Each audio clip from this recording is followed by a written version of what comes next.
Yo, Bakayalo, Konoyalo, et oui, on se retrouve pour une petite review de l'épisode 16 de Dragon Ball Daima. Et enfin, on arrive à la transformation de Goma. Enfin, on a une petite tension, mais qu'est-ce qu'on a attendu longtemps pour avoir ce passage-là? Oh là là, qu'est-ce que ça a duré longtemps. Mais là, cet épisode, qu'est-ce qu'il était lent. Pourtant, il s'est passé plein de choses, mais je sais pas, le rythme, il est quand même très lent. Hein. Mais voilà, on y arrive enfin. Goma a le troisième œil. Enfin, il se transforme. Enfin, il devient plus puissant. Enfin, on affronte des ennemis extrêmement impuissants. Mais là, pour cet épisode 16, c'était pas ouf. Hein. Je suis désolé de le dire, c'était pas ouf. Donc, on arrive enfin à destination. Mais en attendant, on a traversé vraiment des épisodes filler. Donc, tout ce qui était avant, c'était filler. Les commandos de Wish, le commando Ginyu, etc. Ils servaient à rien. Hein. Vegeta qui se tape en 1 contre 1 contre Chape que membre avant de se taper contre le chef qui fait des boules de feu et qui s'auto-inflige des dégâts sur sa main. Tu te dis mais quelle perte de temps. Quelle perte de temps sur des petits passages de merde. Avant de commencer la vidéo, instant auto-promo, bien évidemment, mon manga Wolfus, disponible légalement et gratuitement sur Mangadraft, je te mets le lien en description, comme ça tu pourras cliquer dessus, et après tu me fais un retour par rapport à ce banger. Je le répète, mon manga Wolfus, disponible légalement et gratuitement sur Mangadraft, le lien est dans la description. Mais bref, j'ai quand même bien dormi dans ce passage, parce que je sais pas, c'était lent en fait, c'était mou, et il n'y avait pas de tension, mais enfin, pour la fin, il y a quelque chose, mais bref. Par contre, Vegeta a été respecté. Alors, il y a d'autres youtubeurs qui disent qu'il faut prendre Dragon Ball Daima comme un bonbon et qu'il faut oublier carrément tout ce qu'il y avait avant dans Dragon Ball. Mais bizarrement, là, Vegeta, on le respecte. Et c'est ça qui est incohérent en fait. C'est que dans l'épisode d'avant, il galère contre des randoms avec des pistolets de merde. Et là, par contre, Vegeta, il arrive à battre le commando Ginyu, mais hyper facilement. C'est ça qu'il aurait dû se passer contre les précédents ennemis. Les randoms, parce que le commando Ginyu est beaucoup plus puissant que les randoms, mais là par contre Vegeta il peut se téléporter derrière. On lui envoie une boucle d'énergie, il sait, il voit le truc, il esquive, tranquille, boum, il apparaît, coup de poing, bam, tu meurs, tu dégages. Là il se cache pas. Là Vegeta, il est vraiment plus puissant. Donc je demande à ce qu'on soit plus... Enfin, même si on fait abstraction des épisodes d'avant, comme on considère ça comme un bonbon, on considère que tout ce qu'il y avait avant Dragon Ball Z, on oublie, bah même on se rend compte que là, Vegeta est bien plus puissant. On se rend compte que c'est incohérent. L'épisode d'avant était incohérent. Le gros tank et les petits randoms qui arrivaient à faire la misère à Goku et Vegeta, à les faire se cacher, bah tu te rends compte que non, ça marche pas. Dans cet épisode, on dit tout le contraire. On dit que voilà, Vegeta, en fait, non, il n'a pas besoin de se cacher. Commando Ginyu qui est bien plus puissant, bah non. Eux, je me téléporte. Derrière eux, boum, en un coup, ils sont KO. Non, c'est incohérent. C'est incohérent. Mais par contre, effectivement, hein, juste après, Degesu qui est décevant, hein, qui utilise Dende. Alors déjà, tu vois tout le monde qui s'enfuit du palais, et lui, il s'enfuit pas. Il voit à travers la vitre, il fait « Oh tiens, ils sont là !» Je fais, mais arrête, comment ça se fait que tous les autres le voient et pas toi? Les autres n'ont pas pensé à te prévenir? En plus, il y avait pas mal de youtubeurs qui avaient dit, en fait, il s'était déguisé en la meuf, là. Moi, je l'avais dit qu'il avait fait passer l'information et que la meuf, c'était quelqu'un d'autre. Moi, je l'avais dit direct. Donc je voyais pas Degesu se déguiser en meuf. Hein. Moi je sais pas comment ça se fait que tout le monde a dit ça. Non, non, ce n'était pas le cas. Il était bien là. Alors il faisait un peu de babysitting là, c'était bien relou. Il prenait le bébé comme ça, Dende qui se met à pleurer. Il était un peu agacé. Des fois tu as des phases avec Degesu qui m'énervent parce que des fois il est agacé, il est en mode vénère. Pour des trucs de merde, c'est comme pour le Warp, tu vois, il désactive mais il est énervé, tu sais pas pourquoi, tu vois, il transpire, il a, tu vois qu'il prend du temps à activer le truc, à désactiver le truc, là il est là avec le bébé, il est un peu énervé mais tu sais pas trop pourquoi, tu te dis bon, est-ce que c'est parce qu'il aime pas les bébés ou juste ils essaient de mettre un truc à travers lui qui fait qu'il est démoniaque ou je ne sais quoi. C'est bizarre en fait la narration derrière, t'as des moments où il s'attarde sur des trucs qui ne racontent rien. On ne sait pas au final ce que ça veut dire, et c'est pas intéressant. Donc là, il galère à porter Dende, et il aime pas les enfants, bon, ok. Et puis finalement, il s'en sert en tant qu'otage. Là, encore une nouvelle fois, ils ont envie de mettre en avant Panzi et le mec avec son pistolet, là, j'ai oublié son nom, Glorio, voilà. Je deviens comme Goku, Gorilo. Mais ouais, et ils essayent de mettre Glorio en avant. Donc Glorio qui balance le chapeau de l'autre là. Ouais, j'ai oublié son nom. Ouais, je m'y perds. En fait, cet épisode m'a endormi. Hein. Le rythme est tellement lent, il n'y avait pas de tension, il n'y avait pas grand chose. C'était blasant, hein. Voilà. C'est juste la fin qui te fait un peu monter au niveau de la hype.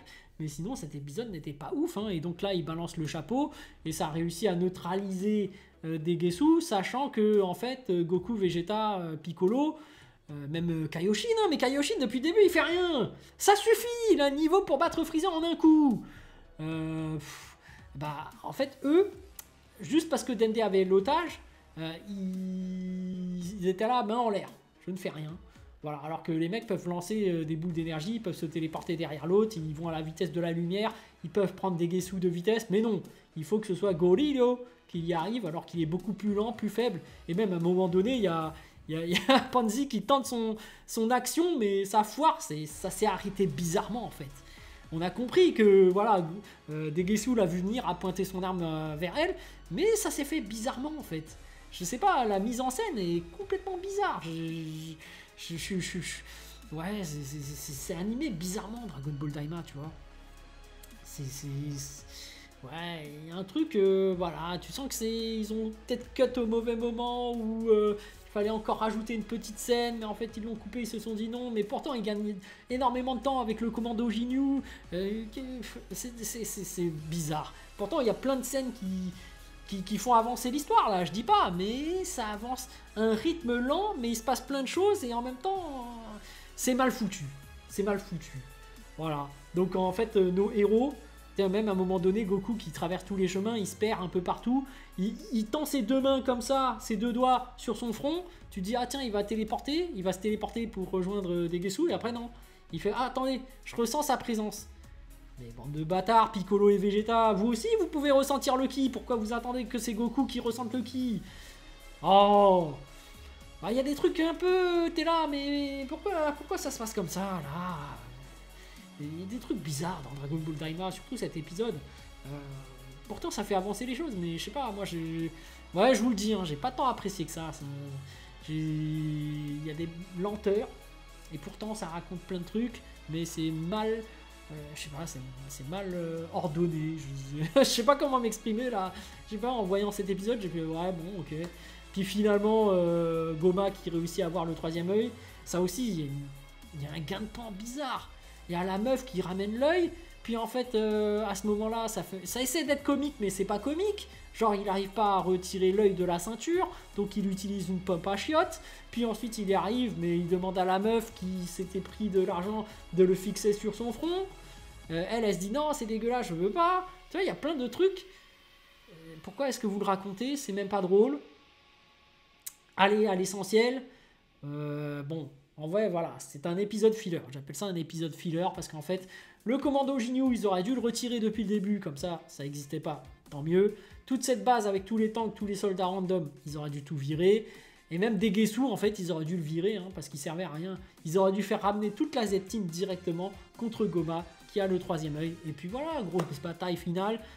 Tout ce qu'il y avait avant, fallait le retirer. Comme ça, là, on aurait apprécié Dragon Ball Daima à sa juste valeur.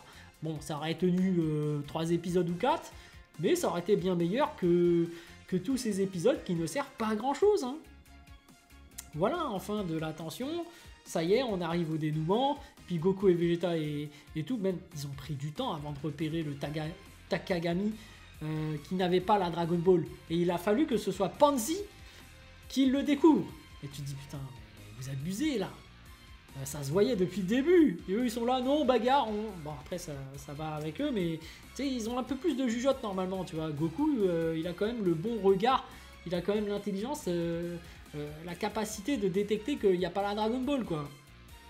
Mais non, il faut que ce soit Pansy. Alors, j'ai compris l'ambition derrière, l'intention. C'est de mettre en avant Pansy pour te dire, voilà, c'est un nouveau personnage, il faut qu'elle serve à quelque chose. Glorio, il faut qu'il serve à quelque chose, parce que justement, il y aura peut-être une trahison de la part de Glorio, et que après, bah, c'est peut-être Pansy qui va faire ramener Glorio dans leur camp. Oui, j'ai compris l'intention. Bon, alors, tu vois, en plus Daima, c'est tellement prévisible que tu comprends les intentions, et tu te dis, putain, mais ils sont chiés à te faire des trucs comme ça, mais ils le font toujours au détriment de Goku, Vegeta et Piccolo, qui passent pour des cons, et même Kaioshin, tu vois. C'est décevant. C'est décevant. Scénaristiquement, il y avait moyen de les mettre en avant, et de ne pas prendre les autres pour des cons. Mais bon, le problème c'est qu'on prend les personnages, les autres pour des cons, ils sont amnésiques, on néglige totalement leur pouvoir. Donc en fait Goku c'est le seul à pouvoir détecter le ki. Piccolo il peut plus rallonger ses membres alors qu'il aurait pu attraper comment dirais-je, il aurait pu attraper Dende en allongeant ses bras ou même en frappant directement des Gesu. Il y a plein de choses qui auraient pu se passer autrement, mais non, ils ont fait en sorte que c'est Pansy et Glorio qui s'en sortent. C'était le chapeau d'Hibiscus. Mais Hibiscus, j'y ai cru à un moment donné que c'était Hibiscus qui avait fait une action, mais en fait non, il n'a rien fait.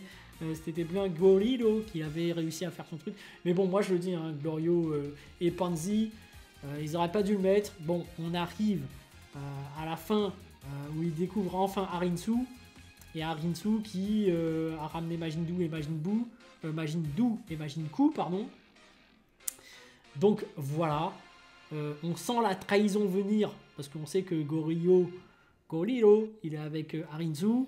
Bon, on s'y attendait depuis le début, aucune surprise, et qui finalement va trahir, mais qu'au final va se retourner contre sa maîtresse parce que effectivement, il y a peut-être Pansy qui a réussi à nouer des liens avec lui et avec les autres aussi. Donc oui, Glorio va se dire, ouais, quand même Goku, Vegeta et Piccolo, ce sont mes potes. Et Dende aussi, et Kaioshin. Bon, Kaioshin, il est un peu transparent ces derniers temps. Hein. Mais bon, voilà, ça m'a un peu endormi cet épisode. J'ai pas trouvé ça ouf. Mais enfin, on approche de la fin et les choses sérieuses vont enfin commencer. Donc j'attends que Arinsu et Majin Buu et Majin Buu fusionnent. Peut-être qu'ils vont réussir à voler le bonbon de Goku et fusionner à 3, ce qui fera une C21. J'espère qu'il y aura un truc comme ça. Mais voilà, et puis dernier boss, ça semble être Goma, donc on va voir ce que ça va se passer. Mais voilà, on se rapproche de la fin et je suis bien content parce qu'en réalité, il fallait de l'enjeu, de l'action. Et c'est dommage qu'on ne l'ait que dans la fin. Donc voilà, en fait, ils auraient dû supprimer des épisodes.